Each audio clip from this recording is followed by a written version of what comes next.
Rasulullah SAW pernah bersabda, gak boleh kita iri ataupun cemburu kecuali kepada dua orang ini. Salah satu di antara dua orang ini adalah orang yang Allah berikan harta yang berlebih, kemudian dia menghabiskan harta itu di jalan Allah SWT. Ini orang yang layak kita cemburui. Bahkan ini termasuk di antara rasa cemburu yang berpahala malah. Jadi artinya kalau misalnya kita cemburu kepada orang kayak gini, kita dapat pahala dari rasa cemburu kita, apalagi kalau kita meniru. Makanya dulu di antara para sahabat miskin pernah ada yang curhat ke Nabi gini, ya Rasulullah, orang kaya itu memborong pahala. Kata Nabi, kaifa dzalik? Gimana maksudnya? Kalau kami sholat, mereka sholat. Kalau kami puasa, mereka puasa. Kalau kami zikir, mereka zikir. Kalau kami baca Quran, mereka baca Quran.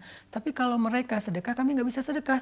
Sehingga mereka memborong pahala. Nabi tersenyum, artinya memang Nabi senang dengan kecemburuan ini. Artinya di antara kita tuh memang harus punya sifat cemburu kepada kebaikan. Bukan kepada kekayaannya, tetapi kepada sedekahnya. Untuk itu, saya pengen terus mengajak teman-teman sekalian, jamaah sekalian, yuk kita jadikan sedekah sebagai hobi kita, sebagai amal istiqomah kita sampai akhir hayat kita. Berapapun yang bisa kita berikan, tapi ada rasa ingin memberi lebih.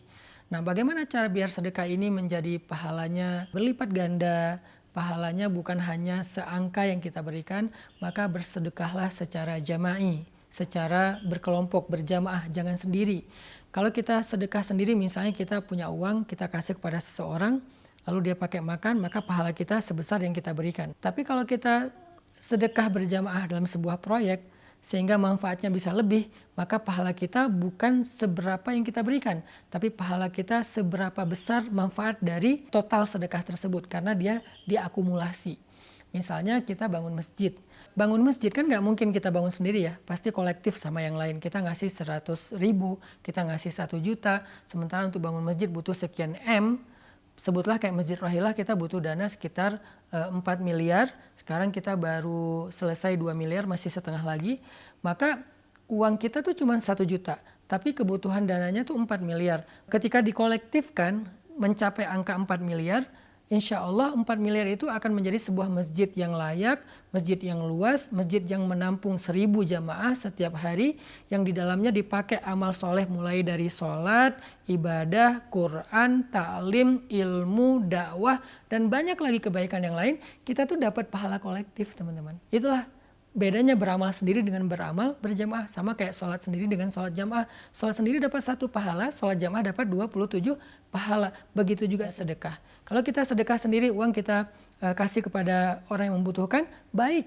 Dan kita dapat pahala dari sedekah itu. Tapi kalau kita sedekah berjamaah untuk sebuah proyek, baik itu membangun masjid, membangun sekolah, menyantuni anak yatim atau orang miskin, tapi sifatnya jamaah, kita dapat pahala dari kebermanfaatan yang lebih besar itu secara kolektif.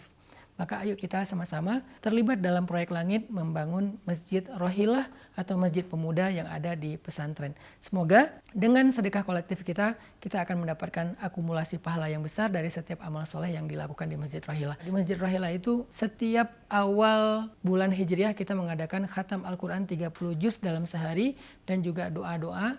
Di akhir waktu khatam Al-Quran, kita mendoakan orang yang punya saham dalam membangun masjid, yang punya kontribusi dalam membangun masjid. Kita doakan orang-orang tua kita, guru-guru kita, dan kita mengharapkan yang terbaik dari pahala-pahala untuk mereka semuanya.